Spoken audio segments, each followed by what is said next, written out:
Hi guys, welcome back to chemistry. This video we're going to be talking about how to find the limiting reagent in a chemical reaction. So this deals a little bit with stoichiometry.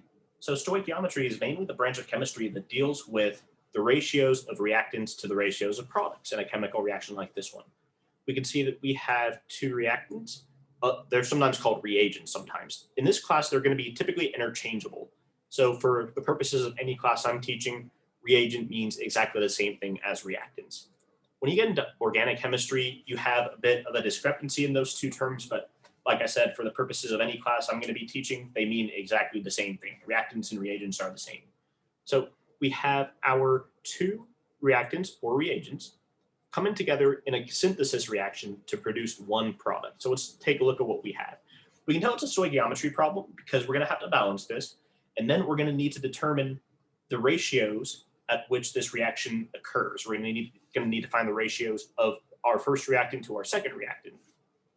And then that is mainly what the stoichiometric process is all about. That's what stoichiometry is, calculating the ratios of the molar masses of these things. That's a big fancy name for something really simple. That's stoichiometry. So let's get started. Let's take a look at what we have. So for our two reactants, it looks like we have solid aluminum reacting with, this is a gaseous form of molecular chlorine gas. And then the product we have over here, this is aluminum trichloride, if I'm not mistaken. Oh, it's just aluminum chloride. The tri part isn't necessary. This is aluminum chloride in solid form. So what is a limiting reagent exactly? So the way a chemical reaction works like this, you're going to have one quantity that gets used up way before the other one. We're going to have one quantity with a little more left over. We're going to have one other quantity that we use up all the way in our reaction. And this video aims to teach you guys how to identify the one that gets used up. That's what we call the limiting reagent. The limiting reagent is the one that gets used up all the way. And the excess reagent is the one where we have a little bit left over or a lot left over. It really depends. So let's dive right in. Very first thing we want to do, and you should be in the habit of doing this by now, it's always a really, really good idea to make sure we're balanced because you can't really produce an accurate result unless you have a fully balanced equation. So I see we have a bit of a discrepancy. We have 3 chlorines here, 2 chlorines there. So I need to do my best to balance these somehow. I want to have the same amounts of chlorine on both sides. It would be nice if we could divide by 3 and then maybe divide by 2, but unfortunately things don't really work like that. So our best bet would be to make this molecular chlorine have a coefficient of 3. And the reason why we're doing that here, let me just explain my process real quick. So we have 3 chlorines over here, 2 chlorines over there. Whenever we have a situation like this one where we have different amounts of the same thing on different sides of the equation, it's always a really good idea to identify the GCF, the greatest common, no, I'm sorry, not the GCF, the LCM. We want to identify the LCM, the least common multiple of our 2 subscripts. So we want to identify the LCM, the least common multiple of 2 and 3. That would be 6. So that means we want to have 6 chlorines on the left. We want to have 6 chlorines on the right. All right, splendid. Now, how do we get there? We want to multiply this by 3 to get the desired amount. And then we want to multiply this molecule by 2 to get the desired amount of chlorine on the right side of the equation, on the product side. But then the thing about that is because we multiply that entire thing by a coefficient of 2, we're not only affecting the chlorine on the right, we're also affecting this aluminum. So we had 1 aluminum, now we have 2, which means that aluminum is no longer balanced. So what we need to do now is we need to go ahead and just multiply our aluminum product, or sorry, our aluminum reactant by 2. Now everything is very nicely balanced. So I think we're ready to get started. So the first thing we want to do would be to figure out how much of these quantities we're given, how much of the reactants we have access to. So these coefficients refer to moles. We have 2 to 3 to 2. That's a molar ratio. It doesn't really tell us that much about the mass. So in this particular problem, let's just suppose we're given 10 grams of each of our reactants.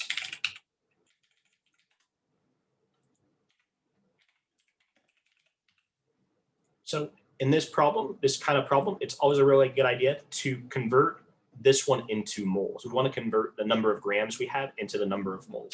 So I'm going to start with aluminum. So actually, I'm going to change things up a little bit. We have 10 grams of aluminum. So we want to figure out what we need to multiply this by to go from grams of aluminum into moles of aluminum. We're going to need that molar mass. We're going to need the molar mass of aluminum, which happens to be 26.98 grams for every 1 mole. So we want to decide if we should put grams on top of this fraction or grams on the bottom. So what do we want? We want to have moles, which means we want to get rid of grams, which means we want grams to be on the bottom so that the units will cancel out just like that. We're left with the quantity that we're looking for. We're left with the molar unit, which is what we're after. So I'm going to put the number of grams, 26.98, on the bottom. So it tells us that 26.98 grams of aluminum is equivalent to 1 single mole of aluminum. So the units cancel. We're left with just moles of aluminum. We're going to do 10 divided by 26.98, and we get 0.371. This would be moles of solid aluminum. And I'm not going to really worry about the sig figs that much. If you want practice with the sig figs, I highly recommend you look at this. So for example, we have 2 digits before the decimal and then 1 digit after. If you wanted to make this one kind of mirror that, you would want to make this one into 3.71. And because we move the decimal place 1 to the right, we're going to want to multiply this by 10 to the negative 1 to counteract that. But like I said, I'm not really going to bother with the sig figs much in this video. This is mainly just meant to be a stoichiometry video. We're not going to worry about the sig figs. So we figured out how many moles of aluminum we have. Now let's go ahead and figure out how many moles of our other reactant we have as well. We have the same number of grams. This would be grams of molecular chlorine gas. So we're going to multiply this by a certain fraction as well. So kind of like with aluminum, we want to multiply it by 1 mole over however many grams of a chlorine gas there are in 1 single mole, which happens to be 35.453.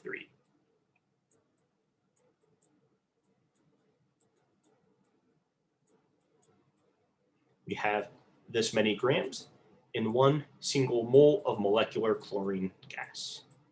So grams cancels with grams. So I'm going to do some quick division. I'm going to do 10 divided by the number of grams we have in the bottom of the fraction. We get a result. We get a quotient of 0.282 moles. We are measuring moles of molecular chlorine gas, Cl2. So now that we have that information, we have to go to work with these ratios that we're given. We're going to have to use this information we just found out in conjunction with this molar ratio, this 2 to 3 to 2 we found earlier. So what we want to do is quickly, I guess we should just maybe qualify these quantities. I think I'm going to put the word available, and it'll be clear in a few minutes why I write available right here. These are the quantities available for the reaction. So the quantities we have available aren't necessarily going to be the same as what we need. Sometimes we're going to have more than we need. So whether it's aluminum or chlorine, one of those two is going to have more than what we need. We're going to call that the excess reactant, and then we're going to call the one we don't pick to be the excess reactant, we're going to call that one the limiting reagent. So we have this much available of both of our reactants. So what I want to do now is I want to actually multiply these by, here, I kind of jumped the gun there. I apologize. I forgot a really important step. I forgot to multiply this amount by 2 because that's the aluminum's part of our molar ratio. So I'm going to do 2 times the number of moles from our above calculation we just did. We're going to do 2 times this quantity, and we get 0.742.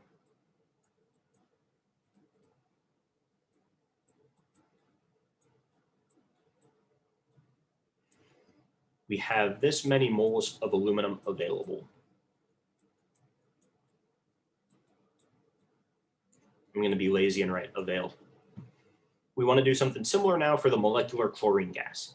So this time we can see that chlorine, their part of the molar ratio would be 3. So we want to multiply 3 by the result we got for the chlorine above.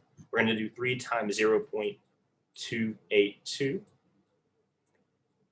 which gets us a result of 0.846 moles of molecular chlorine gas available. So now that we have this information available, we want to determine which of these would be the excess reactant and then which of these would be the limiting reagent. Or, I don't know why I'm mixing things up. I think I should either use reactant all the way through or reagent all the way through. I think I'll stick with reagent. So now that we have this information, we want to take this amount we have for chlorine, or sorry, not chlorine, but aluminum. I want to take this information, this many moles.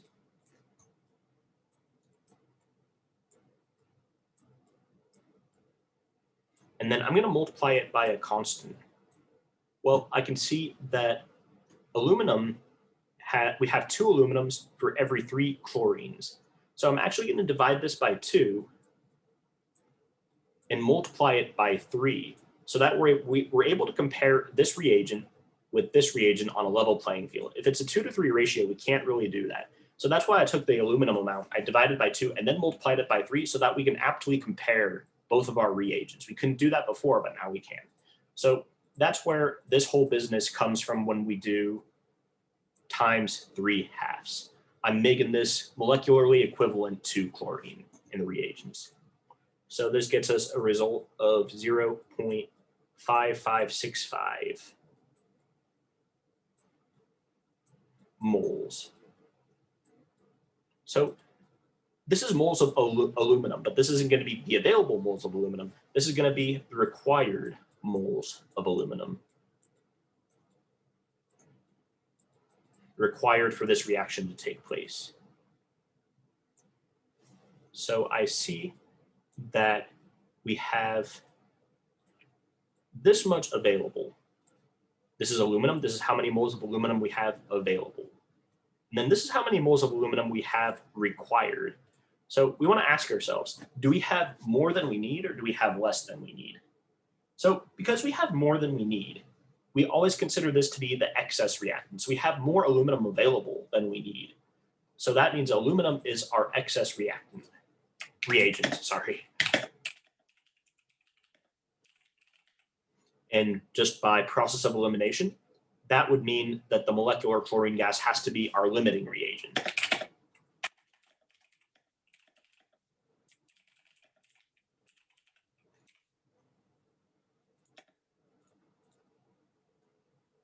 All right, not so bad.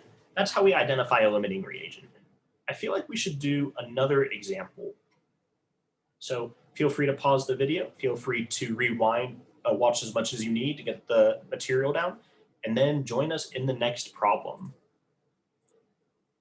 So this next one, we have, it looks like solid pentaphosphorus. I don't know if I'm pronouncing that right, but that's my shot at the pronunciation. Solid, and then, no, sorry, it's tetraphosphate. Here, I'm going to look it up real quick. Give me a second. This is tetraphosphorus. So I guess tetra means 4. Like the game Tetris involves all of those shapes made out of 4 blocks. Tetra means 4, so this is tetraphosphorus. We have tetraphosphorus reacting with an unknown quantity of molecular oxygen in gaseous form to produce one product. And I have no idea what this is called, but that's why we have the internet at our fingertips. So I'm going to pause this real quick and then figure out the name of this product. So we know from before that P4 is tetraphosphorus. This is some kind of oxide. If it were a 2, it would be a dioxide. If it were an O3, that would be a trioxide. We actually have an O10, which would be decaoxides. So this compound in the products is called tetraphosphorus decaoxide. It's a mouthful. And this is also in gaseous form. So let's see if this thing is balanced. So it looks like the phosphoruses are balanced on both sides. We have 4 atoms each. But then the thing that we need to balance would be the oxygen. And luckily, this is a really easy solution. We have 10 on this side. We have 2 on the other side. So we're going to have to make this into a 5 times O2. That way we have the same 10 molecules, same 10 atoms we have on the left as we do on the right. So we want to identify the limiting reagent. It's going to be either this one or that one. We're going to do some calculation and some stoichiometry to help us determine which of these two is going to be the limiting reagent and then which one would be the excess reagent.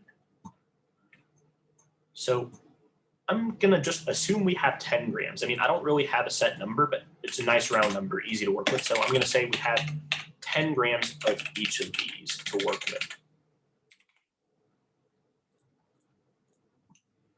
So we want to convert this into moles first and foremost.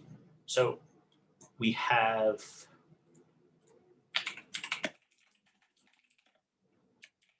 10 grams of our tetraphosphorus.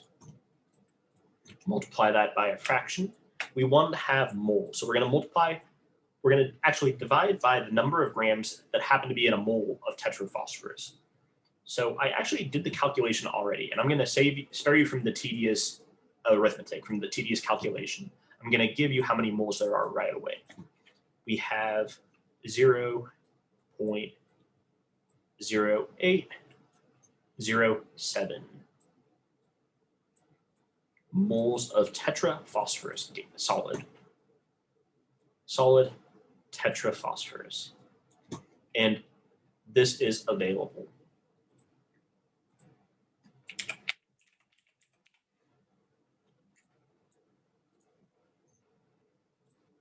So then we also have, you know what, I think I might just type the whole thing. It looks kind of inconsistent with me typing some things and then writing other things. So we have 10 grams of molecular oxygen. That would be equivalent to 0.625 moles of molecular oxygen. And again, that is available.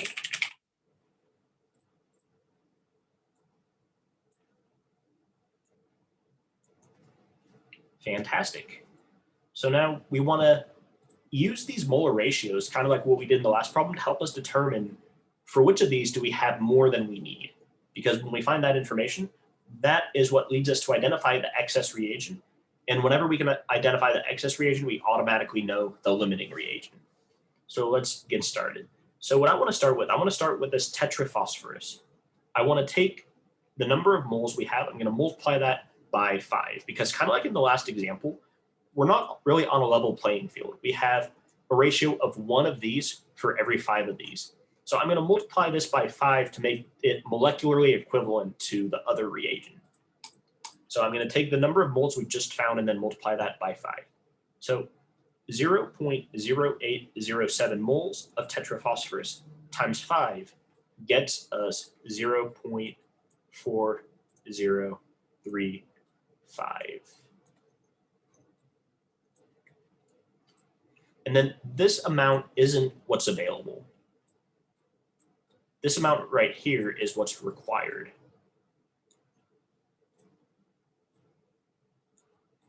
So we want to compare the amount of tetraphosphorus we have and the amount we need. So this is the amount we have. This is the amount we need. So we see that we need more than we have. The number of moles that are required is more than the number of moles that we have. So for that reason, we will say that our first reagent, the tetraphosphorus, is the limiting reagent. So we can tell that we need more than we have, which means P4 is going to be the limiting reagent, which also means by default, this molecular oxygen is going to be the excess reagent. All right, guys, hope this sheds some light on a pretty tricky topic. I know when I took chemistry a decade ago or so, geez, I'm old. When I took chemistry a decade or so ago, I struggled with this quite a bit. I just had to practice it, and eventually I got better and better at it. So if you're struggling with this, please don't give up. Please keep trying and trying and trying again. Chemistry is one of those things where you just need to work at it to familiarize yourself with all the interesting idiosyncrasies of how the problem solving works and the nomenclature, all the names of this stuff. So please don't give up. Please keep doing problem after problem until you feel comfortable with it. All right, see you guys in the next video.